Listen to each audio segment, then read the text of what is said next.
and welcome back to Film Exaggeration. So over the past 8 years now, I've been looking at a genre of films I like to call 2000s tween girl movies. Every year I've managed to sneak one in, from films starring musicians, to silly movies about girls going on adventures, to Hillary Duff vehicles. We've seen kidnappings, Chinese music piraters, gigolos going up against evil crime bosses, girls watching guys undress, psychotic family dynamics, overly complex business sabotage, and whatever the hell pop star was. Some have been good, some have been bad, some have been so bad they're good, but today, we're covering the big one. The mother of tween girl movies. The movie that killed the franchise it was a part of. Often considered one of the worst movies of the 21st century. Bratz, the movie. Passion for fashion.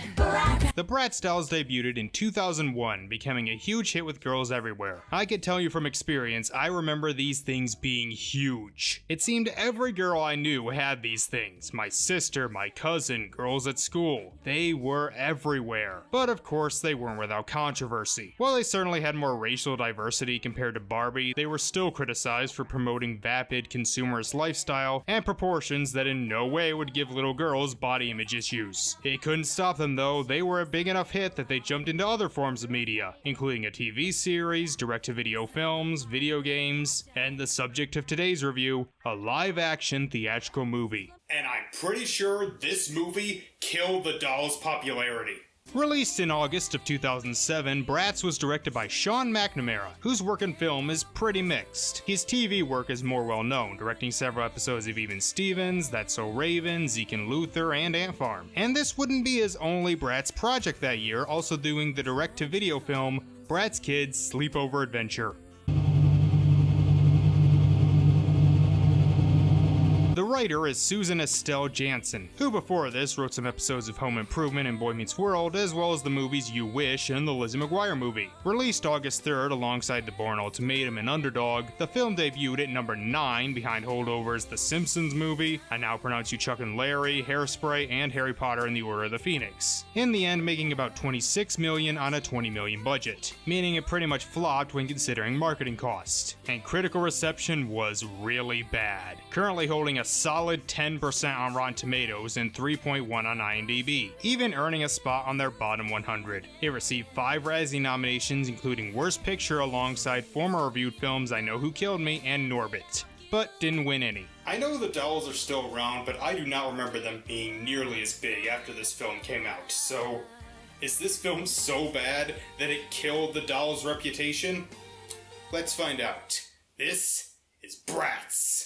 So after some pink credits that barely stay up long enough to read, we see our 4 main characters. Yasmin, played by Nathalia Ramos, Chloe, played by Skylar Shea, Sasha, played by Logan Browning, and Jade, played by Janelle Parrish. 2 of them will have careers after this. That is an abnormally large alarm clock, honey. So they video chat while they change together. Because that's a thing people do. And you know, I didn't think I would have to break it out this quickly, but these characters took so little time to make me hate them that I want to see that girl from the Barbie movie tell them off. You've been making women feel bad about themselves since you were invented. You represent everything wrong with our culture. You set the feminist movement back 50 years. You destroy girls' innate sense of worth, and you are killing the planet with your glorification of rampant consumerism. Thank you, Sasha. Your name's Sasha? You share a name with one of these hellspawns? Oh, sorry, now I have to hate you.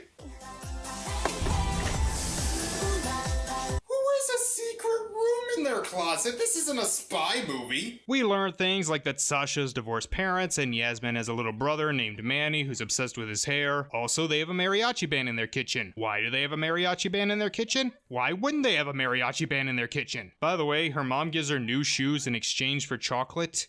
This family seems healthy. So these 4 are about to start their freshman year at Carrie Nation High School. Is that a reference to Carrie Nation, the prohibitionists who attacked taverns with a hatchet? Also, why do the signs say stuff like obey and submit like they put on the glasses from They Live? Is that a joke? I'll say this montage is one of the most 2000s things I've ever seen. So Jade has to dress properly for her parents, but thankfully the girls help her by covering her so she can change in the middle of the grounds. Was a bathroom not an option? Okay, work the IQ, girl. But please don't lose your passion for fashion. Oh, she said the line. We then meet our alpha bitch of the movie, Meredith Baxter Dimley, played by Chelsea Stubb. She is the best alpha bitch I've ever seen. She is the nirvana of the alpha bitch. Not only does she have two beta bitches, played by Annalisa Vanderpool and Melise Zhao, both of whom played the best friend character on a sitcom, but she just straight up assigns people to cliques. You have the goths, the skaters, the disco dorks, pretzel people who are into yoga, very different from the greenies who hate anything not made of plants. Is this a parody? By the way, she's the daughter of the principal, played by Jon Voight. And having Jon Voight and Skylar Shea in the same movie, we're getting really close to baby geniuses territory. Oh, and watch this.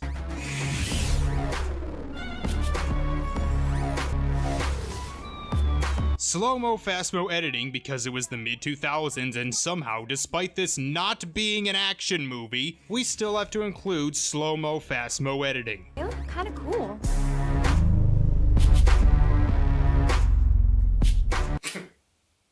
Okay, that was pretty funny. So the thing you gotta know about the four girls is that they are all the same character. There is pretty much nothing differentiating them except their ethnicity and one unique interest they all have. For example, Jade likes science. Are you in the right room? What, you think just because she's pretty she can't be smart? Look at most of the other people here. They're more gorgeous than most of the kids I went to school with. Science! Not actual science. Sasha likes cheerleading. She makes the team after giving a routine that, honestly, I don't think is that great, though that may just be because it was edited by a monkey. Chloe likes soccer, doing several moves that I'm pretty sure are against the rules. And Yasmin likes singing, but that doesn't come into play until later. By the way, this is Meredith's boyfriend named Cameron, who looks like they successfully merged Gordo from Lizzie McGuire and Chase from Zoe 101. Yasmin runs into a guy named Dylan. I don't know where you're going. Are you blind? No, but I'm deaf. No, you're not. I'm telling you right now, this man is not deaf. But unfortunately, our group of BFFs have to be separated into their different cliques. And with their busy schedules, it seems their friendship may be breaking up. Anyway, cut to 2 years later. Well, that's abrupt. So at the beginning of junior year, the now separated girls are part of their own separate cliques and apparently haven't talked much in the past couple years. You ruined my hair. You can take the bus. Yo, listen up. That bus is weak. It's cramped up with freaks. And I have no time to show my hair mystique. I dislike you with great intensity. So apparently, after 2 years of not talking to each other, they are now sad about it. Oh, this isn't hugely important, but Meredith has a little sister named Cherish. Yes, her name is Cherish.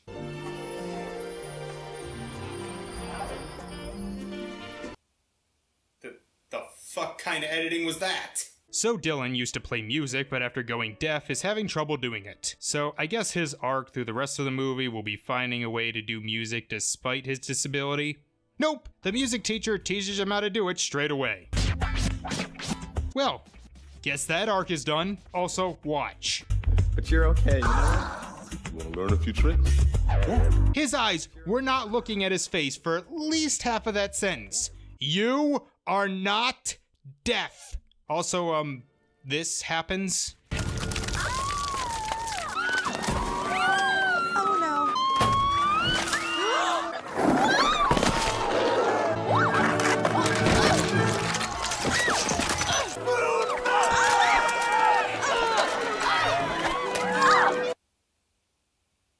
I wish I could tell you what happened. They knock over a bus because we're just repeating stuff from Disney sitcoms, and the girls get detention. Watch this. It's always me having to pick up the pieces. That's interesting. We haven't talked in 2 years, ever since you done dust to be queen of the dorks. At least we don't buy our friends with our daddy's bank account. Only because you don't have a dad or a bank account. Stop it! I can't believe you said that to Chloe. That's okay. What happened to us? It's okay. We were a team. We always had each other's backs. Seriously. You're about ready to rip each other's heads off and now you're just friends again? I thought that was a guy stereotype. Well, I guess that's it. We've completed our main arc. They were friends, became enemies, and now are friends again. Movie's almost over, right? What? Yeah, what would normally be an entire premise for a movie, we get done in the first act. As Meredith spies on them through security cameras, because of course she does, she wonders how to destroy them. But first we got something about a talent show. Watch as I place my assistant into the sword box of death. Prepare to be amazed.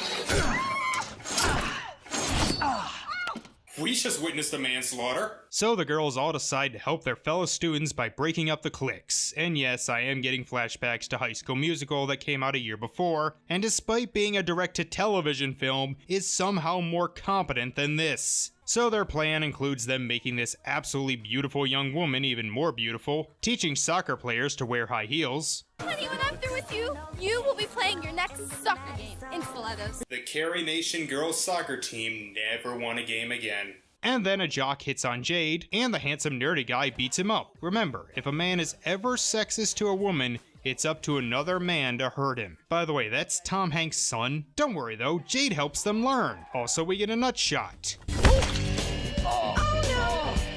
Well, it only took a small montage, but they have successfully broken up the cliques. We still have an hour left. What the hell's the next conflict gonna be? Well, Yasmin's brother, who's turning into Rico Suave, gives Meredith a video of her singing with her grandma in an embarrassing way. Oh no! Is she gonna post it online? Oh, well, is she gonna spread it around the school? Okay, is she gonna show it to the boys she loves? Oh, for Christ's sakes, then what is the point? She decides to throw another Sweet 16 for herself, and the girls realize that they need new clothes in case they're invited. So we finally get a fashion montage. You know, the thing most of the girls who play with the damn dolls would probably want to see. Like, say what you will about Transformers that came out that same summer, it gave the boys who went to see it what they wanted. Robots, hot chicks, and explosions. This movie is not giving me the clothes and makeup and cute boys I thought I would be getting. Also, why is the guy from The Calling singing?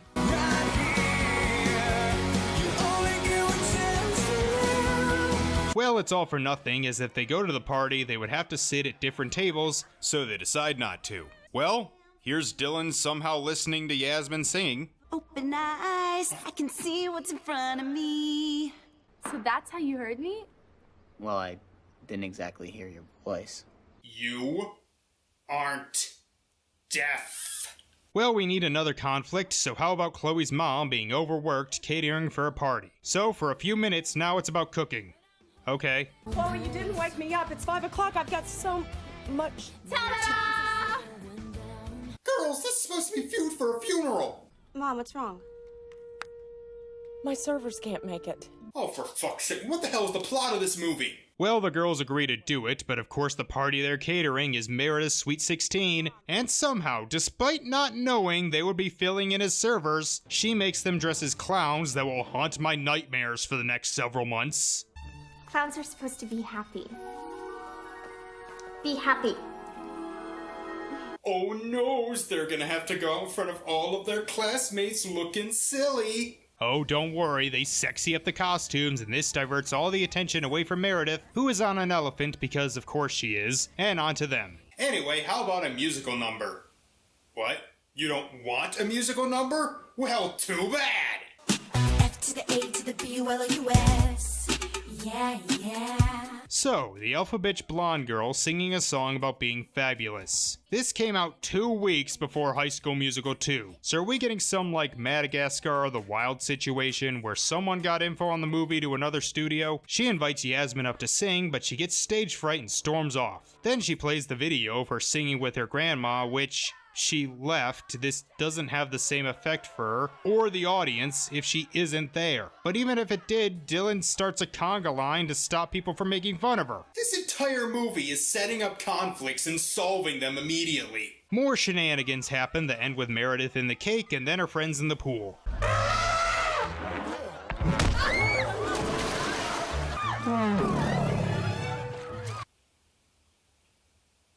That elephant knows what it did. This movie takes place in a world where the animals talk, doesn't it? There was gonna be a cake and an amazing goodie bag. You ruined it for everyone! You... Bratz! Oh shit, yeah, I don't care. The next day, all the cliques are back together and everyone is mad at them, enough that they're all kicked off their respective teams. What, because they didn't get goodie bags? This school is made up of a bunch of assholes. So the girls decide to join the talent show to beat Meredith. That's the plot now. But Yasmin isn't sure. Next subject, please. Chicken. Please don't remind me of the Room movie. She agrees to sing and they decide to call themselves the Bratz. They even get all the other kids involved to... Wait, I thought they hated them. Oh, whatever. Meredith finds out their plan and... So you see, it's really in your best interest to drop out of the talent show. Is she threatening her with a sword? Who does that? But she tells Yasmin that she has blackmail on all three of her friends. We don't see what these secrets are, and if they go through with the talent show, she'll expose them. So Yasmin goes to tell her friends. I'm dropping out of the talent show. I just can't do it. It's just not my thing. It's kind of stupid.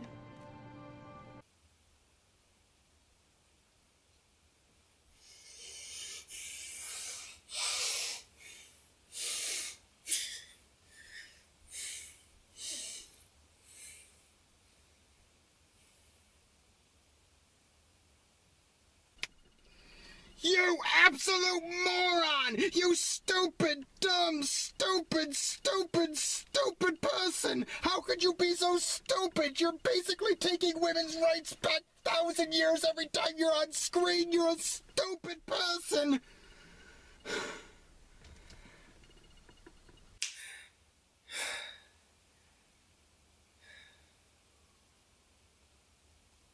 Continue. So the girls fight and break off once again. I tried to protect them.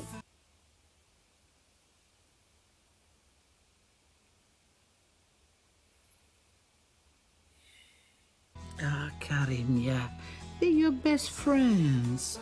Tell them the truth.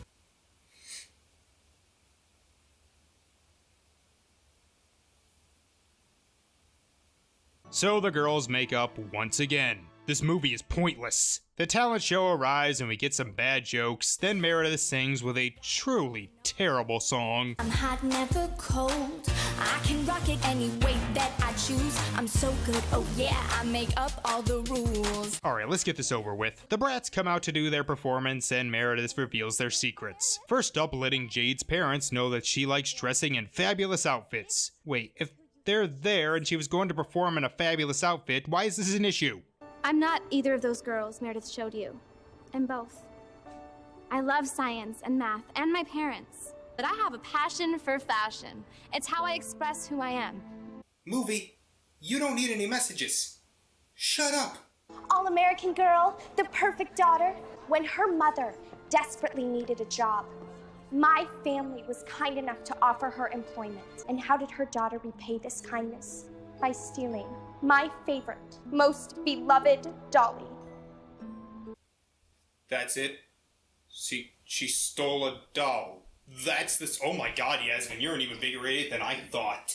This somehow leads to everyone confessing their secrets and I think turns into an intervention. I'm Bubby, and I am a chocoholic. Hi, Bubby. Oh, for shit's sake, just do your song. Listen up, they say my attitude is just an attitude. Gonna take the latitude to say that it's okay.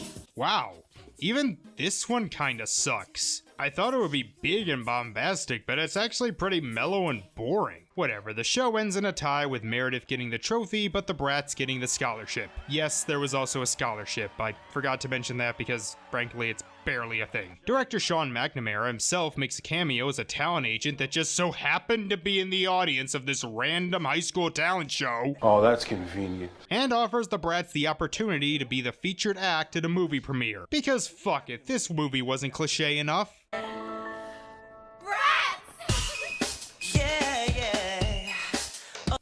Shortest freeze frame I've ever seen. The credits play with them performing as Meredith and her dad watch from above. They don't actually do anything. They perform the entire song, and then as soon as they're finished, we go right into another song with a bunch of little girls who clearly do not want to be there, rocking around a piano. For the love of God, movie, just end. Oh, Yeah, this was bad. This was really bad.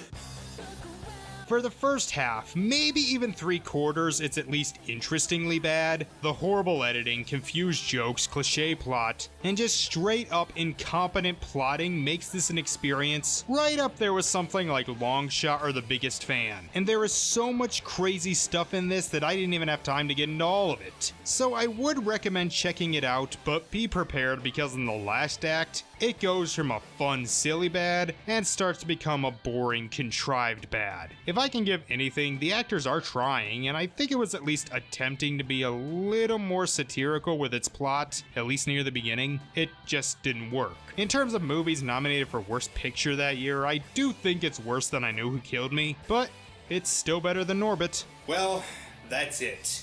There may be other tween girl movies from the 2000s, but for now, consider this my last. So, thank you all for watching, and I will see you next time. Bye.